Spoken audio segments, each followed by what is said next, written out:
हर साल वैश्विक पवन दिवस, इसको बोलते हैं ग्लोबल विंड डे, ठीक है, ग्लोबल विंड डे। और पवन ऊर्जा यानी कि विंड एनर्जी डे ये कब मनाया जाता है? तो इसका आंसर हो जाइए 15 जून को, ठीक है, 15 जून को ये ग्लोबल विंड डे और ये विंड एनर्जी डे मनाया जाता है। चलिए इसका नोट्स देख लेते हैं। इसका नोट्स है, हर साल 15 जून को वैश्विक पवन दिवस यानी कि ग्लोबल विंड डे एवं पवन ऊर्जा यानी कि विंड एनर्जी प्रदान करने वाली शक्ति और संभावनाओं के रूप में जश्न मनाया जाता है। देखिए, यह लोगों के लिए हवा, इससे पैदा होने वाली महत्वपूर्ण ऊर्जा के बारे में अधिक जानने का भी दिन होता है, ठीक है। यानी कि आज के दिन जो मनाया जाता है ये ग्लोबल विंड डे और विंड एनर्जी डे, ठीक है। इसमें देखिए हवा और इससे पैदा होने वाली महत्वपूर्ण ऊर्जा के बारे में ये जानने को मिलता है। चलिए नमस्कार दोस्तों, आज की इस वीडियो में मैं आप सभी को आज का करंट अफेयर बता रहा हूँ। 15 जून 2024 का ये सभी महत्वपूर्ण करंट अफेयर क्वेश्चन है। रेलवे, एसएससी, कोई भी स्टेट लेवल या अदर कंपटीशन एग्जाम के लिए ये सभी करंट अफेयर बहुत ही महत्वपूर्ण है। तो दोस्तों वीडियो को स्किप नहीं कीजिएगा और वीडियो को अंत तक देखिएगा। अभी तक आपने अभी की स्टडी पॉइंट को आप सब्सक्राइब नहीं किया तो चैनल को सब्सक्राइब कर लीजिए।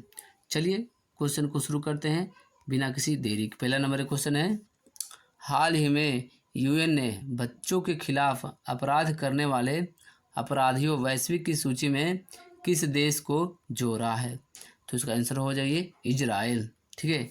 इजराइल देश को यह जोड़ा है यूएन ने, वो भी बच्चों के खिलाफ अपराध करने वाले अपराधियों के लिए, ठीक है। चलिए इसका नोट्स देख लेते हैं। हाल ही में संयुक्त राष्ट्र महासचिव एंटोनियो गुटेरेस ने बच्चों के खिलाफ अपराध करने वाले अपराधियों की वैश्विक सूची में इजरायली सेना को शामिल किया है।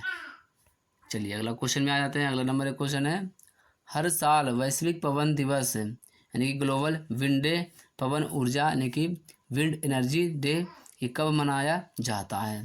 तो इसका आंसर हो जाइए 15 जून को, ठीक है। चलिए इसका नोट्स है, हर साल 15 जून को वैश्विक पवन दिवस यानी कि ग्लोबल विंड डे, पवन ऊर्जा यानी कि विंड एनर्जी प्रदान करने वाली शक्ति और संभावनाओं के रूप में जश्न मनाया जाता है।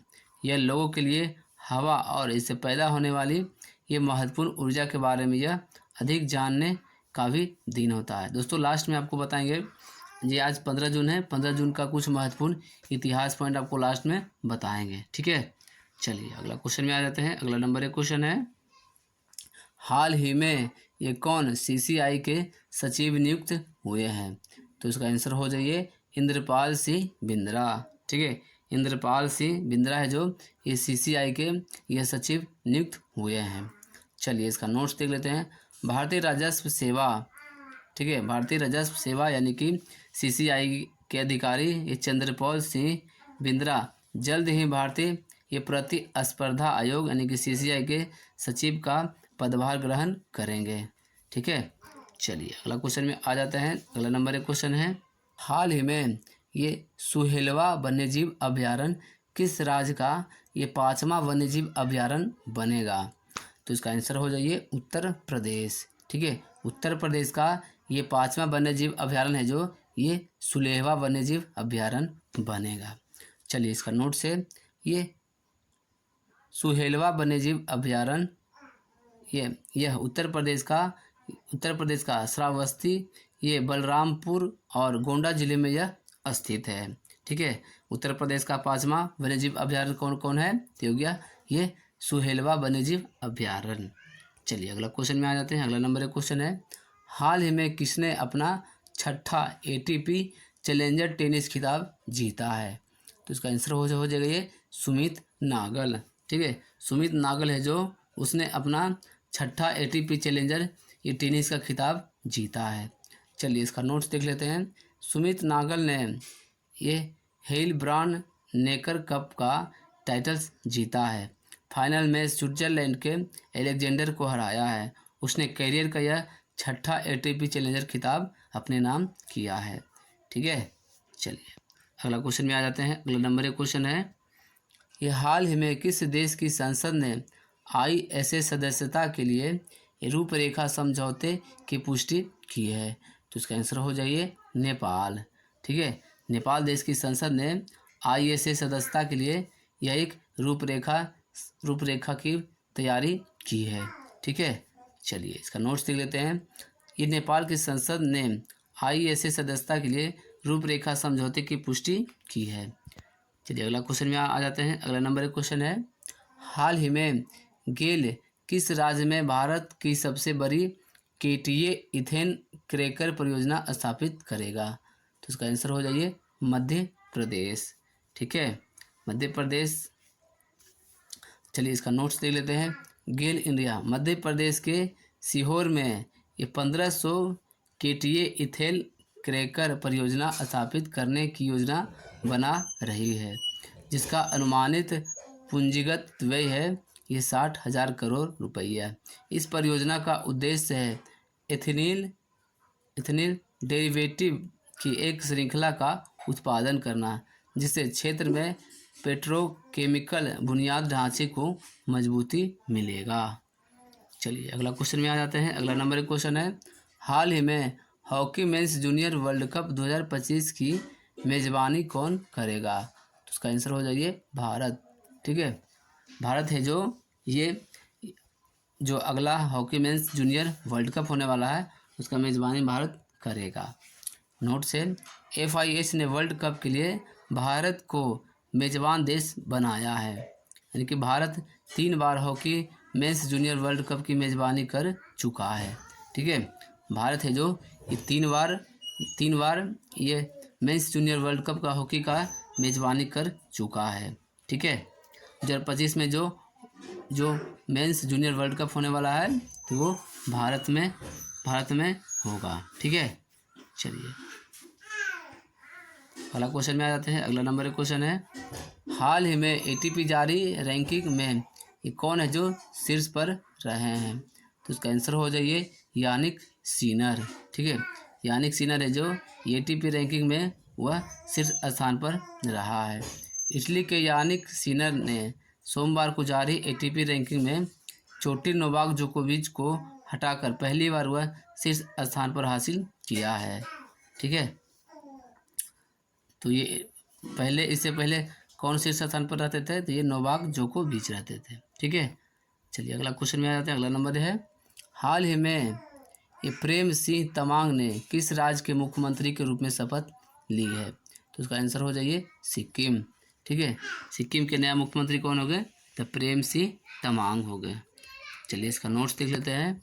सिक्किम के मुख्यमंत्री प्रेम सिंह तमांग ने चुनाव संचालन नियमों के अनुसार सोरेंग चांगुक निर्वाचन क्षेत्र से अपने इस्तीफे की घोषणा की है। श्री तमांग ने यह निर्णय हाल ही के चुनावों के दौरान 2 निर्वाचन क्षेत्रों में उनकी जीत के बाद यह लिया है। चलिए अगला क्वेश्चन में आ जाते हैं। अगला नंबर एक क्वेश्चन है। ठीक है, देखिए हाल ही में 21 देश के उपराष्ट्रपति का एक विमान दुर्घटना में निधन हुआ है। तो इसका आंसर हो जाइए मलावी। ठीक है, मलावी देश के उपराष्ट्रपति का एक विमान दुर्घटना में उनका मृत्यु हो गया है। चलिए इसका नोट्स देख लेते हैं।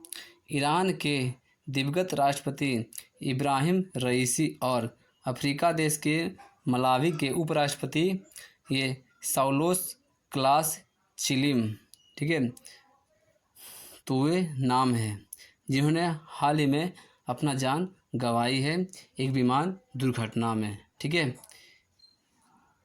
चलिए अगला क्वेश्चन में आ जाते हैं। अगला नंबर एक क्वेश्चन है, हाल ही में कौन सी राज्य सरकार ये महाराणा प्रताप टूरिज्म सर्किट में 100 करोड़ रुपये का निवेश करेगी?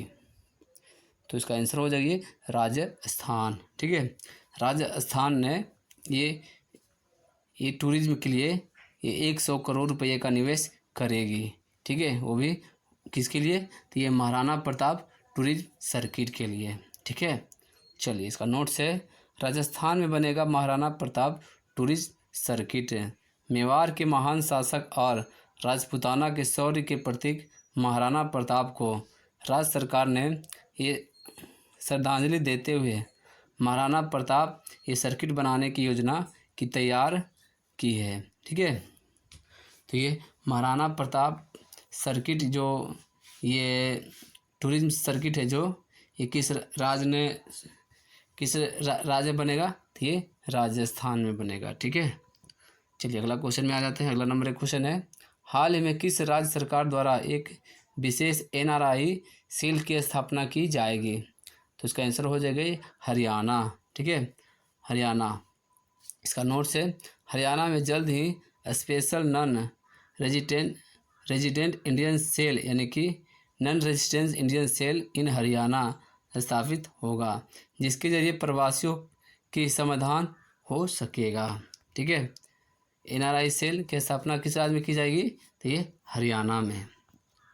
अगला नंबर एक क्वेश्चन है, हर साल वैश्विक पवन दिवस, ठीक है, या पवन ऊर्जा ये कब मनाया जाता है? तो ये हो गया 15 जून को। ठीक है, चलिए अगला क्वेश्चन में आ जाते हैं। अगला नंबर एक क्वेश्चन है, हाल ही में किसने अंतर्राष्ट्रीय डिजिटल शिक्षक ओलंपियाड 2024 में शीर्ष स्थान प्राप्त किया है? तो ये हो गया ये शिल्पी अग्रवाल। ठीक है, शिल्पी अग्रवाल है जो ये अंतर्राष्ट्रीय डिजिटल शिक्षक ओलंपियाड में ये शीर्ष स्थान हासिल किया है। ठीक है, चलिए अगला क्वेश्चन में आ जाते हैं। अगला नंबर एक क्वेश्चन है, हाल ही में किसे नीति आयोग के निर्देशक नियुक्त किया गया है?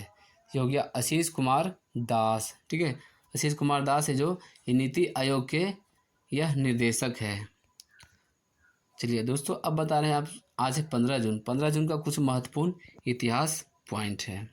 ठीक है, देखिए 15 जून 1955 को पहले मैग्नीशियम जेट हवाई जहाज ने उड़ान भरी थी। आज ही के दिन 1955 में ये पहले मैग्नीशियम जेट हवाई जहाज ने उड़ान भरी थी। चलिए अगला है, 15 जून 1964 को जवाहरलाल नेहरू की इच्छा के मुताबिक उनकी अस्थियां राख को देश भर में बिखेरा गया था। चलिए अगला नंबर क्वेश्चन है, 15 जून 1987 को 160 वर्षों में पहली बार ये मार्गरेट थैचर लगातार तीसरी बार ये ब्रिटिश प्रधानमंत्री बने थे। चलिए अगला नंबर क्वेश्चन है, 15 जून ये 1846 अमेरिका कनाडाई सीमा की स्थापना ये 1878 दुनिया की पहली चलती फिरती तस्वीर कैमरे में कैद हुई थी। यानी कि आज ही के दिन 1878 में ये दुनिया की पहली जो चलती फिरती तस्वीर थी वो कैमरे में कैद हुई थी। अगला है, 15 जून 1908 को एशिया के सबसे पुराने स्टॉक एक्सचेंज में से एक कलकत्ता में यह खुला था। चलिए अगला है पॉइंट, 15 जून 1947 को अखिल भारतीय कांग्रेस ने भारत के विभाजन की नींव डालने वाली ब्रिटिश योजना की मंजूरी दी थी। अगला है, 15 जून 1954 को यूरोप के फुटबॉल संगठन UEFA यूनियन ऑफ यूरोपियन ये फुटबॉल एसोसिएशन, ठीक है, ने आज ही का दिन गठन हुआ था। ठीक है, UEFA का गठन कब हुआ था? तो 15 जून 1954 को। ठीक है, अगला है, 15 जून 1982 को अर्जेंटीना की सेना ने ये फॉकलैंड में ब्रिटिश सेना से मानी थी हार। अगला नंबर है, 15 जून 1988 को नासा ने स्पेस वाहन S-213 लॉन्च किया था। आज ही के दिन नासा ने एक स्पेस वाहन था S-213 को लॉन्च किया था। अगला नंबर है, 15 जून 1994 को इजराइल और वेटिकन सिटी में राजनयिक संबंध स्थापित हुआ था। ठीक है, आज ही के दिन इजराइल और वेटिकन सिटी के बीच संबंध स्थापित हुआ था।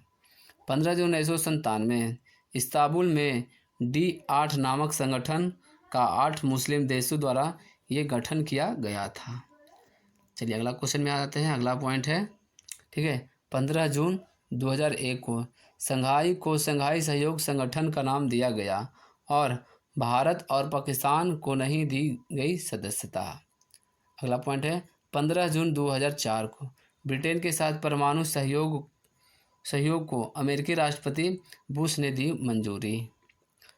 ठीक है, अगला है, 15 जून 2006 आज ही के दिन भारत और चीन ने पुराना सिल्क रूट खोलने का निर्णय लिया था। आज ही के दिन भारत और चाइना के जो ये पुराना सिल्क है उसको खोलने का निर्णय लिया था। अगला 15 जून 2010 अफ्रीका ने 19वें फुटबॉल विश्व कप टूर्नामेंट की मेज़बानी की है। यह पहला मौका था जब अफ्रीकी महाद्वीप में इस प्रतियोगिता का आयोजन हुआ था। ठीक है, आज ही के दिन अफ्रीका ने 19वां फुटबॉल विश्व कप का टूर्नामेंट का मेज़बानी की था। ठीक है, मेज़बानी किया था यानी कि। तो दोस्तों आज हमने आपको आज का महत्वपूर्ण करंट अफेयर इस वीडियो में आपको बताया है। अगर वीडियो अच्छा लगा वीडियो को लाइक कीजिए, कमेंट करके बताइए आज का बेस्ट क्वेश्चन कौन सा रहा। इस वीडियो को अपने दोस्तों के साथ शेयर कीजिए। अभी तक आपने अभी की द स्टडी पॉइंट को आप सब्सक्राइब नहीं किया, चैनल को सब्सक्राइब कर लीजिए। मिलते हैं फिर अगले वीडियो में।